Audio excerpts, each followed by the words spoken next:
Mon téléphone a vibré à 7h12, le genre d'heure où les mauvaises nouvelles semblent plus crédibles parce que votre cerveau n'est pas encore tout à fait réveillé. L'afficheur indiquait de papa. J'ai fixé l'écran une seconde de plus que la normale parce que mon père n'appelle pas tôt à moins de vouloir quelque chose ou d'être sur le point d'annoncer quelque chose comme si c'était un verdict. J'ai répondu « Allô ».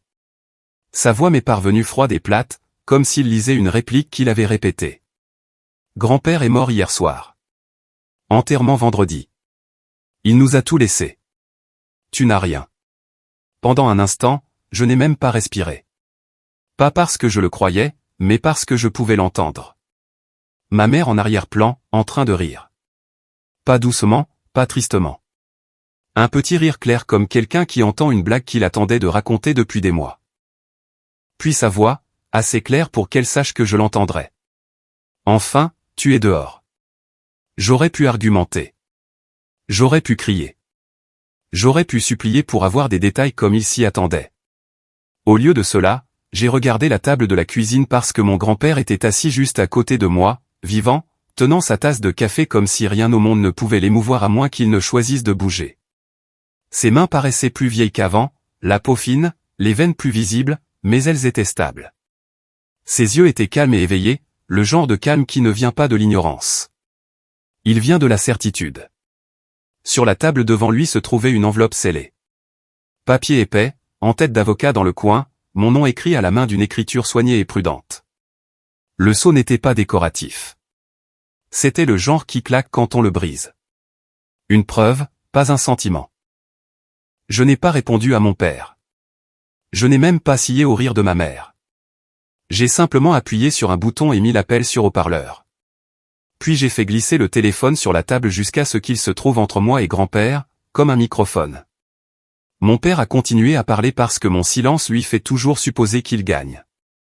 Tu pensais être maligne, a-t-il continué, nous couper les ponts, jouer à l'indépendante. Maintenant, ça n'a plus d'importance. La maison, les comptes, le terrain, tout est à nous. J'ai observé le visage de grand-père. Pas de colère, pas de choc, juste un petit durcissement près de sa mâchoire, comme s'il notait chaque phrase de la façon dont un juge note un mensonge.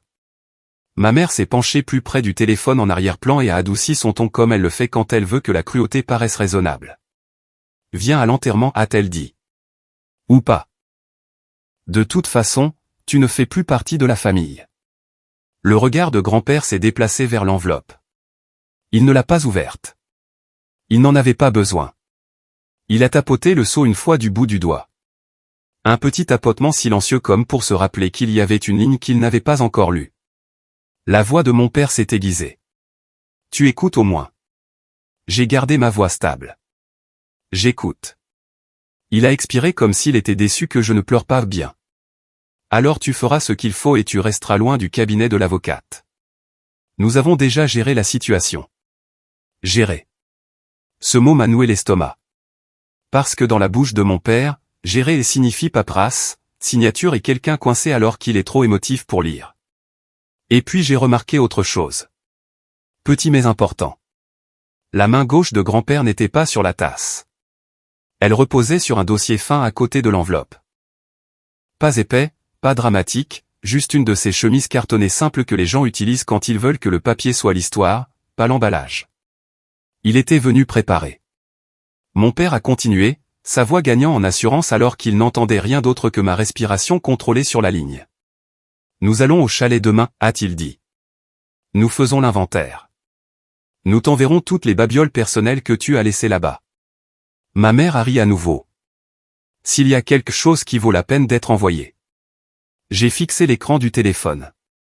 Le minuteur de l'appel continuait de défiler. La preuve que ce n'était pas un cauchemar. C'était documenté. 7h13, 7h14. Puis grand-père a fait quelque chose qui m'a donné des picotements. Il s'est penché légèrement vers le téléphone. Pas vite, pas de façon dramatique. Le mouvement lent d'un homme décidant qu'une porte est sur le point de se fermer. Ses yeux ont croisé les miens pendant une seconde. Une question sans mots. Es-tu prête? J'ai hoché la tête une fois. Grand-père a pris l'enveloppe scellée et l'a tenue à hauteur des yeux, orientée vers moi comme pour me rappeler qu'elle existait pour une raison. Puis il l'a reposée et a placé 2 doigts sur la chemise cartonnée. Il n'a ouvert ni l'un ni l'autre. Il a juste écouté. Mon père parlait toujours, maintenant sur le ton qu'il utilise quand il croit donner des ordres à quelqu'un qui n'a pas d'option. Ne cause pas de problème, a-t-il dit. Tu vas t'humilier. C'est fini. L'expression de grand-père n'a pas changé, mais son pouce a lentement fait glisser l'enveloppe plus près du téléphone comme s'il la positionnait pour le moment où elle compterait. Puis il s'est penché et a parlé vers le haut-parleur. Pas fort, pas avec colère, juste un mot assez clair pour trancher la performance de mes parents comme un couteau traverse du papier. Bonjour. À l'autre bout du fil, les rires se sont arrêtés si brusquement qu'on aurait dit que quelqu'un avait coupé le son. Mon père n'a pas parlé. Ma mère ne respirait plus. Pendant 2 secondes, il n'y a rien eu d'autre que le silence et le faible grésillement d'une connexion téléphonique luttant pour transmettre ce qui venait de se passer. Et puis la voix de mon père est revenue, mince, incrédule. Papa. Grand-père ne lui a pas répondu tout de suite. Il a regardé l'enveloppe scellée, puis moi, puis le téléphone. Comme s'il décidait si cette conversation serait un avertissement ou le début de quelque chose d'officiel. Parce que peu importe ce que mes parents avaient géré, grand-père avait géré quelque chose aussi. Et il avait apporté la preuve à ma table de cuisine. Pendant quelques secondes après que grand-père a dit bonjour, la ligne est devenue complètement silencieuse. Si silencieuse que je pouvais entendre le petit bourdonnement électrique de la lumière de ma cuisine. Puis la voix de mon père est revenue, mince et incrédule. Papa. Ma mère n'a pas parlé du tout au début. Je pouvais l'entendre respirer, de courtes inspirations brusques comme si elle essayait de décider s'il fallait paniquer ou jouer la comédie. Grand-père ne leur a pas accordé la miséricorde de la confusion. Il est resté près du téléphone et a parlé du même ton calme qu'il utilisait quand il m'apprenait à faire les choses correctement du premier coup. J'ai tout entendu, a-t-il dit. Mon père a essayé de reprendre le contrôle immédiatement. Papa, c'est un malentendu, a-t-il dit rapidement. On a reçu un appel. Ils ont dit. Non. Grand-père a coupé la parole, toujours calme. Tu n'as pas dit que tu avais reçu un appel. Il a fait une pause d'un seul temps. Tu as dit que tu avais tout récupéré. Mon père s'est tu à nouveau. La voix de ma mère s'est glissée, douce et sucrée comme du miel versé sur du verre brisé. Papa, Dieu merci, a-t-elle dit, pleurant presque sur commande. On a eu si peur. On pensait. Grand-père n'a pas élevé la voix. Il n'en avait pas besoin. Tu as ri, a-t-il dit. Une phrase, un fait, et ça a atterri plus durement que n'importe quelle accusation. La douceur de ma mère s'est fissurée. Ce n'était pas. Elle a commencé. Je suis assis ici, a continué grand-père, avec votre petite fille à sa table de cuisine, avec une enveloppe scellée de mon avocate.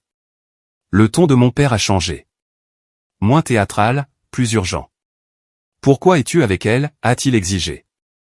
Elle t'empoisonne l'esprit contre nous. Les yeux de grand-père ont croisé les miens une seconde. Puis il a regardé le téléphone comme s'il parlait à des étrangers, pas à de la famille. Je suis avec elle, a-t-il dit. Parce que je savais que vous tenteriez quelque chose au moment où vous penseriez pouvoir le faire. Mon estomac s'est noué parce que grand-père ne devinait pas. Il confirmait. Mon père a essayé un autre angle. La colère, plus fort cette fois, comme si le volume pouvait effacer les preuves. Est-ce que tu penses clairement au moins, a-t-il lancé. Sais-tu quel jour on est? Grand-père n'a pas bronché. On est mardi, a-t-il dit. Et à 7h12 ce matin, tu as appelé ma petite fille pour lui dire que j'étais mort. Il a fait une pause. Et tu lui as dit de rester loin du cabinet de l'avocate. J'ai senti mon pouls bondir parce que ce n'était pas une menace au hasard. C'était un plan. La voix de ma mère est revenue plus tranchante maintenant. On a dit ça parce qu'elle cause des problèmes. Elle débarque et fait des scènes. Le ton de grand-père est resté plat. Elle débarque avec des documents, hein, a-t-il dit. C'est de ça dont vous avez peur. Puis il a fait quelque chose qui a changé toute la température de l'appel. Il n'a pas discuté de moralité. Il a posé une question procédurale. Pourquoi ta banque a-t-elle reçu une demande de notification de décès à 6h48, a-t-il demandé. J'ai retenu mon souffle. J'ai regardé grand-père brusquement parce que je ne le savais même pas. Mon père a émis un son. Moitié tout, moitié étouffement. Quoi, a-t-il dit. De quoi tu parles? Grand-père a fait glisser la chemise cartonnée vers moi et l'a ouverte pour la première fois. À l'intérieur se trouvait une seule page imprimée avec le logo d'une banque et un en-tête d'alerte. Il l'a tapotée une fois et l'a poussée vers le téléphone comme si mon père pouvait la voir à travers le haut-parleur. Ceci, a dit grand-père, est une alerte de fraude automatisée. Elle est arrivée sur mon email à 6h52. 4 minutes après que quelqu'un a tenté de lancer une procédure pour client décédé sous mon nom. La voix de ma mère est devenue mince. Ce n'est pas nous. Grand-père n'a pas débattu. Il a lu la ligne qui comptait. Cela indique le contact soumettant la demande comme il a fait une pause et a regardé vers le bas. L'email de mon fils. La cuisine a soudainement semblé plus petite. Parce que mon père ne faisait pas que parler dans le vide lors d'un appel. Il avait touché à un système. Et les systèmes ne se soucient pas de la famille. Ils se soucient des journaux de connexion. Mon père a élevé la voix à nouveau, désespéré maintenant. C'est faux, a-t-il claqué. Elle te montre de faux papiers. Les yeux de grand-père n'ont même pas scié. Ça vient de la banque, a-t-il dit. Pas d'elle. Puis grand-père s'est penché plus près du haut-parleur et a baissé la voix. Toujours calme, mais plus froid. Voici ce qui va se passer, a-t-il dit. À 9h, j'ai rendez-vous au bureau de mon avocate. Elle sera là, et cet appel sera diffusé. Le souffle de ma mère s'est coupé. Mon père a essayé d'interrompre. Papa, tu ne peux pas. Grand-père l'a coupé avec une seule phrase. Tu as fini de parler. Il y a eu une pause, courte, nette, comme si mon père n'arrivait pas à assimiler le fait d'être réduit au silence. Puis ma mère a tenté une dernière pirouette, la voix tremblante de la manière la plus stratégique. Papa, s'il te plaît. Tu ne vas pas bien, a-t-elle chuchoté. Tu ne devrais pas voyager. Laisse-nous gérer ça. Grand-père m'a regardé, puis l'enveloppe, puis le téléphone. Je vais assez bien pour signer, a-t-il dit, et assez bien pour révoquer tout ce que je vous ai jamais donné. Révoquer. Ce mot a frappé comme une porte qui claque parce que mes parents essayaient de gérer les choses depuis des années. Accès, compte, permission, des choses qui ne fonctionnent que si l'autorité de grand-père est déjà entre leurs mains. Le ton de mon père est devenu laid. Si tu fais ça, a-t-il sifflé, tu le regretteras. Grand-père n'a pas répondu émotionnellement. Il a répondu avec une sorte de calme qui fait paraître les menaces enfantines. Je regrette déjà ce que j'ai toléré, a-t-il dit. Puis il m'a regardé. Lance l'enregistrement de l'appel, a-t-il dit doucement. J'ai appuyé sur enregistrer. Le petit minuteur rouge est apparu sur mon écran. Grand-père savait exactement ce qu'il faisait. Il voulait leur voix, leur rire, leur certitude que j'étais dehors. Il voulait que ce soit figé dans le temps parce que les gens comme mes parents réécrivent le passé dès que l'avenir cesse de leur obéir. Mon père l'a réalisé aussi. Sa voix a changé instantanément. Papa, a-t-il dit soudainement plus doux, soudainement prudent. Écoute, on peut parler en personne. Ne fais pas ça devant des étrangers. Les yeux de grand-père sont restés stables. Tu l'as déjà fait devant des étrangers, a-t-il répondu. Tu l'as fait à la banque. Puis il a dit la phrase qui m'a fait à nouveau froid dans le dos. Et quelqu'un était à mon chalet ce matin. Je me suis figé. Quoi? Grand-père n'a pas détourné le regard du téléphone. Alerte de tentative d'effraction du boîtier à clé, a-t-il dit. Il y a 10 minutes. Mon père a inspiré brusquement, à peine audible, mais présent. Grand-père l'a entendu aussi. Il s'est penché et a dit, calme et précis, dis à ton cousin de s'éloigner de la porte. L'appel est devenu silencieux pendant une seconde. Puis, faiblement et loin en arrière-plan, j'ai entendu une voix différente du côté de mon père, paniquée et rapide. Et, il y a quelqu'un ici. Le visage de grand-père n'a pas changé. Le mien, si. Parce que soudainement, ce n'était pas juste un mensonge au téléphone. C'était du mouvement, en temps réel. Grand-père a mis fin à l'appel d'une seule pression. Propre, définitif. Puis il a fait glisser l'enveloppe scellée vers moi et a parlé comme si chaque mot était une preuve. On va chez l'avocate, a-t-il dit. Et ensuite on va au chalet. Mes mains tremblaient en attrapant mes clés. Et juste au moment où nous nous levions, mon téléphone a vibré à nouveau, une alerte que je n'avais jamais vue auparavant.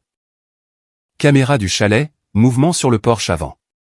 Je l'ai ouverte, le flux en direct s'est chargé, et il y avait un homme sur le porche de grand-père, sac à outils sur l'épaule, tendant la main vers le boîtier à clé pendant que le cousin de mon père se tenait derrière lui, surveillant la route comme s'il attendait que nous arrivions trop tard. Le flux de la caméra du Porsche s'est chargé avec des barres de signal tremblotantes, puis s'est affiné juste assez pour que je reconnaisse la forme de ce que je voyais. Un homme avec un sac à outils agenouillé près du boîtier à clé. Pas grand-père, pas un voisin, un étranger faisant un travail. Et derrière lui, à moitié dans le cadre, à moitié caché, se trouvait le cousin de mon père. Celui qui connaissait toujours du monde, qui avait toujours un ami capable d'arranger la paperasse. Grand-père a fixé l'écran sans cligner des yeux. Il n'a pas eu le souffle coupé. Il n'a pas juré. Il a simplement hoché la tête une fois comme un homme regardant un piège attrapé, enfin ce pourquoi il a été conçu. Enregistre ça, a-t-il dit. J'ai appuyé sur l'enregistrement d'écran. Point rouge, preuve. Puis grand-père a fait quelque chose qui a fait grimper mon pouls. Il a fouillé dans sa poche et a sorti un deuxième téléphone. Vieille école, pas d'application, pas de drame. Un numéro déjà enregistré. Il a appelé. Un homme a répondu à la deuxième sonnerie. Gendarmerie. C'est Henri Cartier, a dit grand-père, la voix stable. J'ai un flux de caméra en direct montrant une tentative d'intrusion illégale à mon chalet. Je suis vivant. Mon fils signale faussement ma mort. Il y a eu une pause. Puis le ton du gendarme a changé instantanément parce que les vrais noms ont du poids dans les petites communes. Monsieur Cartier, a dit le gendarme, où êtes-vous en ce moment? En route vers mon avocate, a répondu grand-père, mais j'ai besoin d'une patrouille à mon chalet maintenant. Grand-père a donné l'adresse de mémoire sans rien regarder. Puis il a ajouté une phrase qui semblait presque désinvolte, mais j'ai senti à quel point elle était tranchante. Et je veux que l'unité qui intervient note ceci. Il y a eu une tentative de notification de décès à la banque ce matin sous l'email de mon fils. Le gendarme n'a pas discuté. Bien reçu, a-t-il dit. On envoie quelqu'un. Grand-père a mis fin à l'appel et m'a regardé. Clé, a-t-il dit. Dossier, enveloppe. J'ai tout attrapé. Nous sommes montés dans son camion. Grand-père a quand même conduit malgré mes protestations et est sorti de l'allée avec l'enveloppe scellée entre nous comme une arme chargée. Sur l'autoroute, j'ai gardé le flux du chalet ouvert. L'homme au sac à outils a bougé, a essayé le boîtier à clé à nouveau, puis s'est levé et a parlé à mon cousin. Je ne pouvais pas entendre le son, mais je n'en avais pas besoin. Ses gestes étaient clairs. C'est verrouillé. J'ai besoin d'un code. Mon cousin a pointé la porte comme s'il en avait assez d'attendre. Puis, le pire, le serrurier s'est avancé vers la porte du chalet. Comme si le boîtier à clé n'était que la première étape. La mâchoire de grand-père s'est serrée pour la première fois. Il n'avait pas l'air effrayé. Il avait l'air offensé. Pas pour lui-même, pour la maison, pour l'audace. Les gens comme ça, a-t-il dit doucement, ne s'arrêtent pas quand le papier échoue. 20 minutes plus tard, nous nous sommes garés sur le parking de l'avocate. Le bureau était calme, poli, porte en verre, moquette neutre, certificats encadrés, le genre d'endroit où les familles prétendent être civilisées parce que les murs sont beiges. À l'intérieur, l'avocate a accueilli grand-père avec une chaleur professionnelle, puis m'a jeté un coup d'œil comme si elle connaissait déjà mon visage à travers de vieilles histoires. Monsieur Cartier, a-t-elle dit, je suis heureuse que vous soyez ici en personne. Grand-père a fait un signe de tête vers moi. Elle reste avec moi, a-t-il dit. Puis il a placé l'enveloppe scellée sur le bureau. Avant de faire quoi que ce soit, a-t-il dit, je veux que l'appel de mon fils soit enregistré et conservé. Les yeux de l'avocate se sont aiguisés. Vous avez l'appel. J'ai levé mon téléphone. Enregistré, ai-je dit. Haut-parleur, leur voix, tout. L'avocate a hoché la tête une fois. Bien. Grand-père s'est penché en avant, calme comme la pierre. Maintenant, a-t-il dit, dites-moi ce que mon fils a essayé de déposer. L'avocate a expiré, puis a ouvert son écran d'ordinateur et l'a tourné légèrement pour que grand-père puisse voir. Il y a eu une demande de renseignement ce matin, a-t-elle dit. De votre fils. Il a demandé si un certificat de décès avait déjà été émis et s'il pouvait procéder à l'administration immédiate de la succession. Mon estomac s'est noué. Il a demandé un certificat de décès. Grand-père n'a pas bronché. Oui, a-t-il dit comme si c'était exactement ce à quoi il s'attendait. L'avocate a cliqué à nouveau. Il y a aussi eu une tentative de demande de modification, a-t-elle continué. pour mettre à jour vos coordonnées de bénéficiaires sur 2 comptes. Les yeux de grand-père se sont légèrement plissés. Quel compte? L'avocate a hésité une fraction de seconde, puis l'a dit. Le compte d'investissement, a-t-elle dit. Et le dossier de propriété du chalet. Grand-père s'est adossé à son siège. Et à ce moment-là, j'ai réalisé la vérité. Il ne s'agissait pas de ne rien me laisser. Il s'agissait de m'enfermer dehors assez vite pour que je ne puisse pas interférer pendant qu'il déplaçait l'argent et les accès. Grand-père a ouvert la chemise cartonnée et a fait glisser l'alerte bancaire sur le bureau. Les yeux de l'avocate se sont baissés. Elle a lu, son expression a changé. C'est une alerte de fraude, a-t-elle dit doucement. Grand-père a hoché la tête. Exactement. Puis il a tapoté l'enveloppe scellée une fois. Maintenant, on ouvre ça, a-t-il dit. L'avocate a hoché la tête, mais elle observait grand-père attentivement, comme si elle savait que les 5 prochaines minutes décideraient si cela resterait un conflit familial ou deviendrait un casier judiciaire. Grand-père a brisé le sceau lentement. Pas de main tremblante, pas d'hésitation. Il a sorti une lettre et un deuxième document, plus épais, tamponné. Il a lu une ligne silencieusement, puis l'a poussé vers l'avocate. « Je veux que ce soit déposé aujourd'hui, a-t-il dit. L'avocate l'a lu et s'est figée. Puis elle a levé les yeux vers grand-père, la voix plus basse. « Ceci désigne un exécuteur testamentaire, a-t-elle dit. Pas votre fils. » Grand-père a hoché la tête. « Et cela lui refuse l'accès, a-t-elle ajouté, presque comme si elle ne pouvait pas croire à quel point c'était explicite. « Oui, a dit grand-père. Parce que je le connais. » Ma gorge s'est serrée. L'avocate a dégluti, puis a glissé le document dans un bac étiqueté urgent. « D'accord, a-t-elle dit, redevenue professionnelle. Nous pouvons déposer ceci, mais une fois déposé, votre fils sera notifié. » Les yeux de grand-père n'ont pas scié. « Qu'il le soit, a-t-il dit. » Puis il s'est penché vers elle. « Et je veux une chose de plus, a-t-il ajouté. Une déclaration officielle attestant que je suis vivant, car il dit déjà aux gens que je suis mort. » L'avocate a hoché la tête brusquement. « Nous pouvons faire ça. » Elle a imprimé un formulaire. Grand-père a signé. Propre, délibéré. Puis elle a tourné son écran vers moi. « Votre père a essayé d'accéder au portail de succession de votre grand-père, a-t-elle dit. Il a utilisé une vieille question de réinitialisation de mot de passe. Mon estomac s'est noué. Comment saurait-il cela? Grand-père a répondu avant que je ne puisse le faire. Parce que ta mère remplissait mes formulaires, a-t-il dit doucement. Pendant des années. La pièce a semblé plus froide. L'avocate a levé les yeux. Monsieur Cartier, a-t-elle dit, avez-vous une raison de croire qu'ils ont des documents physiques avec votre signature? Le regard de grand-père s'est tourné vers moi. Oui, a-t-il dit, et ils ont essayé de les voler ce matin. Mon téléphone a vibré. Une autre alerte du chalet. J'ai ouvert le flux. 2 véhicules de la gendarmerie étaient maintenant dans l'allée. Les gyrophares clignotaient contre les plaques de neige comme des couteaux bleus. Le serrurier et mon cousin se sont figés. Un gendarme est sorti, la main près de sa ceinture, et a crié quelque chose que nous ne pouvions pas entendre. Puis le serrurier a levé les mains. Mon cousin ne l'a pas fait. Il a reculé vers les bois. Grand-père s'est penché plus près de mon téléphone, les yeux durs.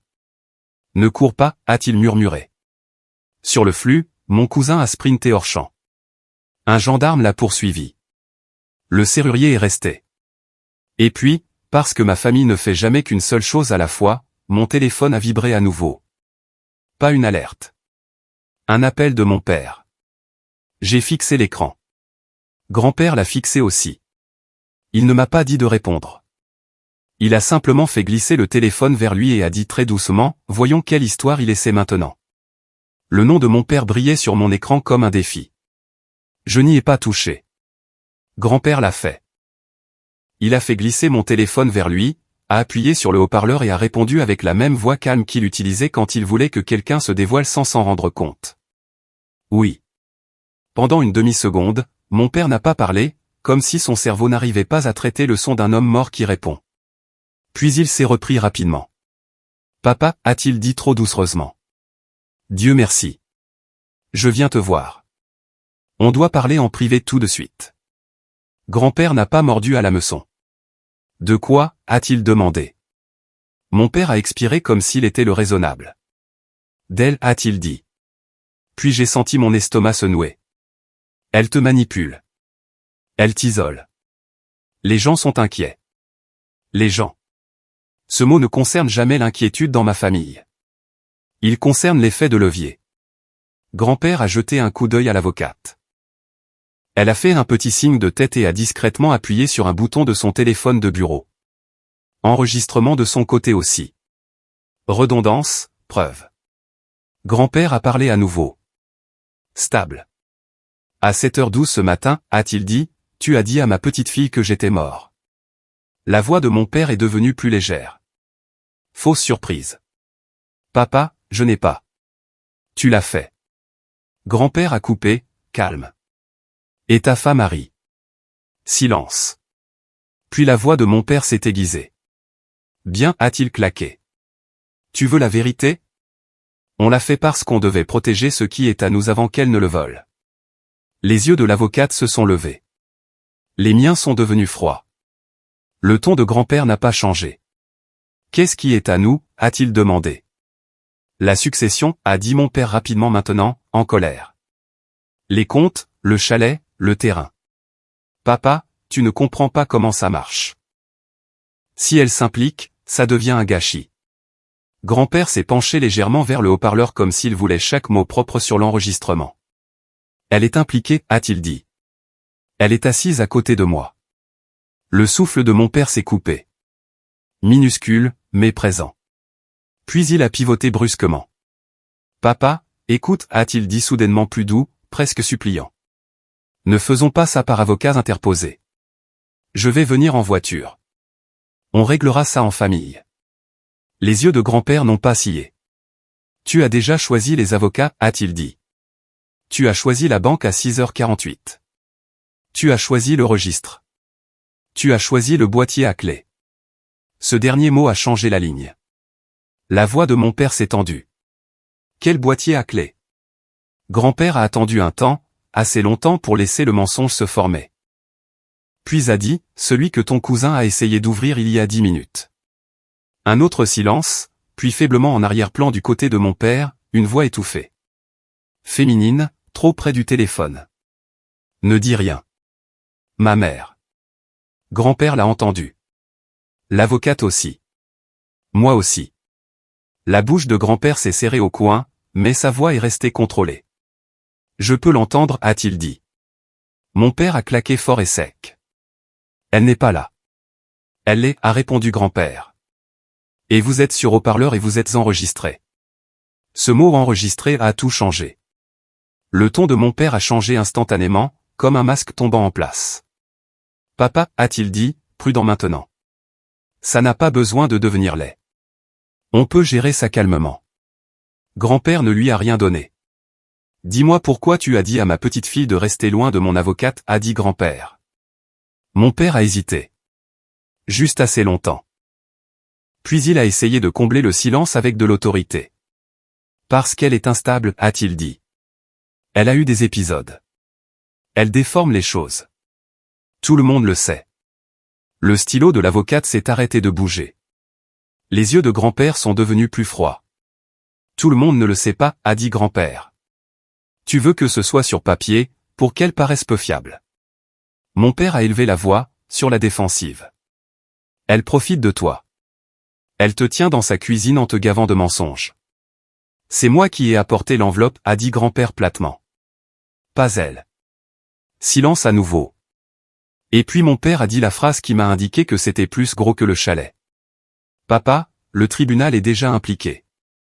Mon estomac s'est noué. La tête de l'avocate s'est relevée lentement. Quoi? Grand-père n'a pas réagi extérieurement. Il a juste demandé, calme et mortel. Quel tribunal? Mon père a essayé de faire marche arrière immédiatement.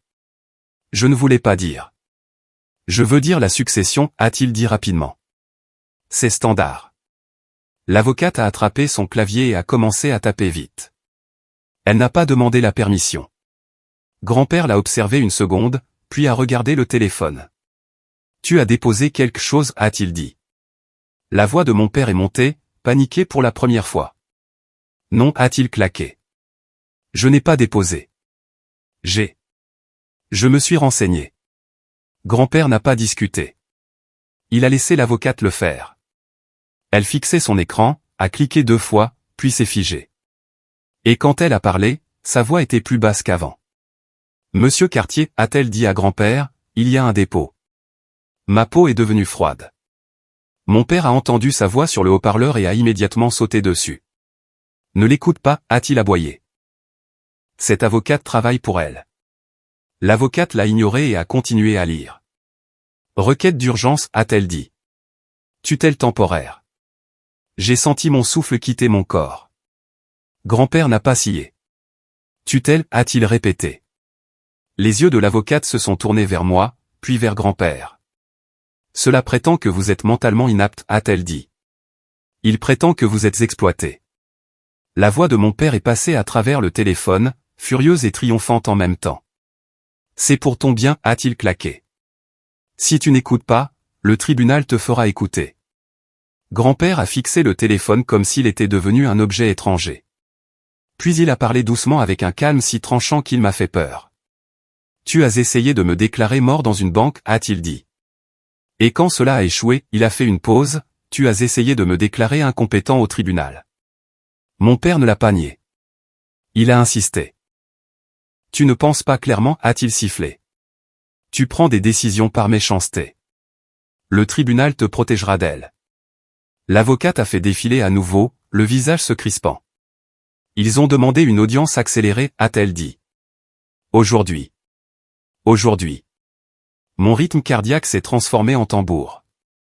Grand-père a tourné légèrement la tête et m'a regardé. Pas de peur, pas de tristesse, des excuses, parce qu'il n'avait pas seulement prédit qu'ils essaieraient de prendre sa propriété. Il avait prédit qu'ils essaieraient de le prendre lui. Puis l'avocate a ajouté la ligne qui a fait encore plus chuter mon estomac, et ils ont listé l'adresse de votre chalet comme votre résidence actuelle, ce qui signifie qu'ils essayaient d'établir qu'ils vivaient là pour pouvoir contrôler l'accès via une ordonnance judiciaire liée à la propriété. La voix de grand-père est restée stable, mais elle est devenue plus froide. Ils ont planifié ça, a-t-il dit. Mon téléphone a vibré à nouveau. Une autre alerte du flux de caméras du chalet. L'avocate a jeté un coup d'œil à mon écran et a chuchoté, quoi maintenant? Je l'ai ouvert. Les unités de la gendarmerie étaient toujours là. Le serrurier était assis sur les marches du porche. Et le cousin de mon père, attrapé près de la lisière des bois, était maintenant ramené vers l'allée menottée. Mais le gendarme qui le tenait ne regardait plus le cousin. Il regardait quelque chose dans sa main. Un morceau de papier plié. Le gendarme l'a déplié devant la caméra, a lu une ligne, et sa posture a changé. Puis il a levé sa radio et a dit quelque chose que je ne pouvais pas entendre. L'avocate s'est penchée plus près de mon téléphone, les yeux plissés. Qu'est-ce que c'est, a-t-elle chuchoté. J'ai zoomé jusqu'à ce que les pixels se brisent. Et je pouvais encore distinguer la ligne supérieure du papier que le gendarme tenait. Ordonnance de tutelle temporaire. Projet. Une ordonnance judiciaire provisoire déjà préparée, déjà imprimée, déjà au chalet. Comme s'il prévoyait de la signifier. Au moment où la porte s'ouvrirait, ma gorge s'est asséchée. Grand-père a fixé l'écran, puis s'est penché vers le téléphone sur la table, vers mon père, toujours connecté sur haut-parleur, et a dit d'une voix qui était à peine au-dessus d'un murmure, « Tu as amené le tribunal devant ma porte d'entrée. » Et la réponse de mon père est revenue, basse et satisfaite. Pas encore. La voix de mon père est passée à travers le haut-parleur comme un couteau glissé doucement sur la peau, calme, confiante, calculée. Grand-père n'a pas crié. Il n'a pas enragé. Il a simplement fixé le téléphone comme s'il voyait enfin mon père sans plus aucune illusion. Puis il a mis fin à l'appel. Une pression, silence. Le cabinet de l'avocate semblait trop propre pour ce qui venait d'y être dit. D'accord, a dit l'avocate, la voix purement professionnelle maintenant. On agit vite. Elle a ouvert un nouveau document sur son ordinateur et a commencé à taper comme si elle attendait ce moment. Premièrement, a-t-elle dit, nous déposons une déclaration sous serment attestant que Monsieur Cartier est vivant et compétent. Deuxièmement, nous déposons une réponse d'urgence à la demande de tutelle avec preuve de tentative de fraude. Grand-père a hoché la tête une fois, calme, prêt. Utilisez l'enregistrement de l'appel, a-t-il dit. Et l'alerte bancaire, ai-je ajouté. Et les images du chalet, a dit l'avocate sèchement. Et le fait que votre fils a tenté une procédure de décès à la banque à 6h48. Elle a regardé grand-père. Monsieur Cartier, j'ai besoin que vous signiez une déclaration tout de suite. Grand-père a pris le stylo sans hésitation et a signé d'une écriture propre et stable. Pas de tremblement, pas de confusion, pas de doute. L'avocate l'a imprimé immédiatement et l'a glissé dans un dossier marqué et déposé aujourd'hui. Puis elle a tourné son écran vers nous. Il y a une demande d'audience fixée à 14h, a-t-elle dit. Il demande une tutelle temporaire accélérée. Les yeux de grand-père se sont légèrement plissés. Ils ne l'auront pas. Ils ne peuvent pas l'avoir, a corrigé l'avocate, tapotant l'écran. Pas avec ces preuves. Elle a cliqué à nouveau, affichant une liste de pièces jointes déjà téléchargées sur le dossier de mon père, et mon estomac s'est noué quand je l'ai vu. Une déclaration de soutien, un PDF avec mon nom dessus. Je me suis penché plus près. Ce n'est pas le mien. L'avocate l'a ouvert. C'était écrit comme si j'étais un prédateur. Cela prétendait que grand-père était confus, isolé, facilement influencé. Cela prétendait que j'avais emménagé chez lui, restreint l'accès à la famille, contrôlé ses médicaments. Médicaments? Il ne prenait même pas de médicaments. Ma gorge s'est serrée d'incrédulité. Le visage de grand-père est resté calme, mais quelque chose derrière ses yeux s'est durci. Ils construisent une histoire, a-t-il dit. Oui, a répondu l'avocate. Une histoire conçue pour faire agir un juge rapidement.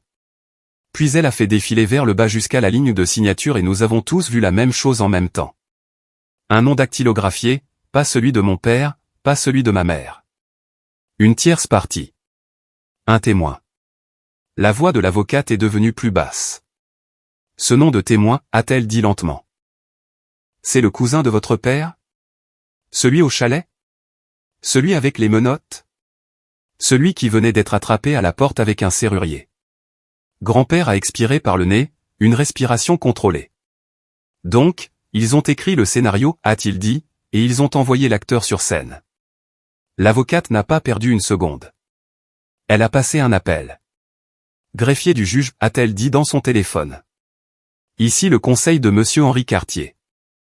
Nous avons une réponse d'urgence à une demande de tutelle qui inclut des preuves d'une tentative de notification de décès frauduleuse, d'une tentative d'intrusion illégale active et des images vidéo en direct. Elle a écouté, puis a ajouté, oui, je peux l'envoyer par email maintenant et déposer immédiatement. Elle a raccroché et a regardé grand-père. Maintenant, on va au chalet, a-t-elle dit, parce que s'ils essaient de signifier un projet d'ordonnance là-bas, nous devons couper court à cela physiquement aussi. Grand-père a hoché la tête. On y va. Nous sommes remontés vers la montagne avec le numéro de la gendarmerie enregistré et l'email de preuve de l'avocate déjà chargé. J'ai continué à tout envoyer, enregistrement d'appel, alerte bancaire, capture d'écran du faux email, le journal d'effraction du boîtier à clé, les images de la caméra du Porsche. Quand nous sommes entrés dans l'allée du chalet, la scène ressemblait aux conséquences d'une tempête. 2 unités de la gendarmerie, des gendarmes se déplaçant calmement. Le serrurier assis sur le porche, pâle et tremblant. Le cousin de mon père menotté près du haillon, tête baissée, et un gendarme tenant un porte-bloc avec de la paperasse. Le même gendarme que j'avais vu à la caméra plus tôt. Il a vu grand-père sortir du camion et ses yeux se sont écarquillés. Parce qu'on n'oublie pas le visage de l'homme qu'on vous a dit être mort. Monsieur Cartier, a-t-il dit. Grand-père a fait un signe de tête. Vivant, a-t-il répondu. La posture du gendarme est passée instantanément de la routine à c'est maintenant un problème pour le tribunal. Monsieur, a dit le gendarme, nous avons récupéré un projet d'ordonnance imprimé sur place. Il l'a tenu en l'air. Ordonnance de tutelle temporaire. Projet. Qui a imprimé ça, a demandé grand-père. Le gendarme a regardé vers le cousin. Il l'avait dans son sac, a dit le gendarme, avec un ensemble de formulaires et une clé USB. Clé USB. Mon estomac s'est noué à nouveau. Le gendarme a ouvert un sac à preuve et a montré la clé à travers le plastique. Aussi, a-t-il dit, nous avons récupéré un dossier étiqueté banque et un autre étiqueté propriété. La mâchoire de grand-père s'est légèrement serrée. L'avocate n'était pas là avec nous, mais elle nous avait dit ce qui comptait le plus. L'intention, la planification, la trace, et maintenant tout était entre les mains d'un gendarme. Le cousin de mon père a fini par parler, la voix tendue, essayant de paraître utile. Je vérifiais juste les lieux. Il a-t-il dit, ils m'ont demandé de le faire. Qui vous a demandé, a coupé le gendarme. Le cousin a hésité. Grand-père s'est approché, calme mais terrifiant. Dis son nom, a dit grand-père doucement. Le cousin a dégluti, les yeux fuyants. Puis il l'a dit. Ton fils. Grand-père n'a pas réagi. Il n'en avait pas besoin. Le gendarme l'a noté. Puis le gendarme a regardé grand-père à nouveau et a dit quelque chose qui m'a donné des picotements. Monsieur, votre fils a appelé notre poste plus tôt pour demander si nous pouvions confirmer que vous étiez décédé. Les yeux de grand-père se sont durcis. Il vous a appelé, vous aussi. Le gendarme a hoché la tête. Oui. Et quand nous lui avons dit que nous ne pouvions pas vérifier, il a dit qu'il avait de la paperasse en route. De la paperasse en route. Le projet d'ordonnance de tutelle n'était pas une coïncidence. C'était la paperasse en route. Je suis monté sur le porche et j'ai regardé la porte du chalet. Le boîtier à clé était rayé. Le cadre de la porte portait des marques fraîches là où le serrurier avait travaillé. Une violation, petite mais bruyante. Grand-père est monté à côté de moi et a regardé le bois comme si c'était une blessure. Puis il a fouillé dans la poche de son manteau et a sorti l'enveloppe scellée. La lettre de l'avocate, celle qu'il avait gardée fermée pendant des heures. Il me l'a tendue. Ouvre-la ici, a-t-il dit. Ici, ai-je chuchoté. Ici, a-t-il répété. Là où ils ont essayé de voler la fin. Mes mains tremblaient alors que je brisais le sceau. À l'intérieur se trouvait une seule page. Simple, direct, un amendement notarié. Il ne refusait pas seulement l'accès à mon père. Il le nommait. Il listait les tentatives de fraude comme motif de restriction immédiate. Il désignait l'exécuteur testamentaire avec l'autorité explicite de geler les comptes et l'accès aux propriétés. Et en bas se trouvait la dernière ligne de grand-père, manuscrite, incomparable. Si quelqu'un prétend que je suis mort, appelez la gendarmerie. Si quelqu'un prétend que je suis incompétent, diffusez l'enregistrement. J'ai couvert ma bouche de ma main, ne pleurant pas, juste stupéfaite par la mesure dans laquelle grand-père avait anticipé. Le gendarme l'a lu et a hoché la tête. Ça, a-t-il dit doucement, c'est aussi clair que possible. Grand-père a regardé vers les arbres, puis vers l'allée où son cousin se tenait menotté. Puis il m'a regardé. Ils t'ont appelé pour te dire que tu n'avais rien, a-t-il dit. J'ai hoché la tête, la gorge serrée. La voix de grand-père est restée calme. Ils avaient raison sur une chose, a-t-il dit. Tu n'as rien venant d'eux. Il a posé une main légère sur mon épaule. Tu récupères ta vie. Quand nous avons quitté le chalet, les gendarmes étaient toujours là à collecter des preuves. L'exécuteur testamentaire était déjà notifié. La banque recevrait l'affidavit de fraude avant la fin de la journée, et l'avocate entrerait dans cette audience de 14 heures avec un enregistrement de mes parents riant de la mort de mon grand-père alors qu'il était assis vivant à ma table de cuisine. Mon père pensait pouvoir m'effacer avec un seul coup de fil. Au lieu de cela, il s'est documenté lui-même. Il a essayé d'amener le tribunal à la porte de grand-père. Au lieu de cela, il a amené les forces de l'ordre à son propre plan. Et la meilleure partie était simple. Il n'a pas perdu parce que j'ai crié. Il a perdu parce que je suis resté calme assez longtemps pour que la vérité devienne un dossier.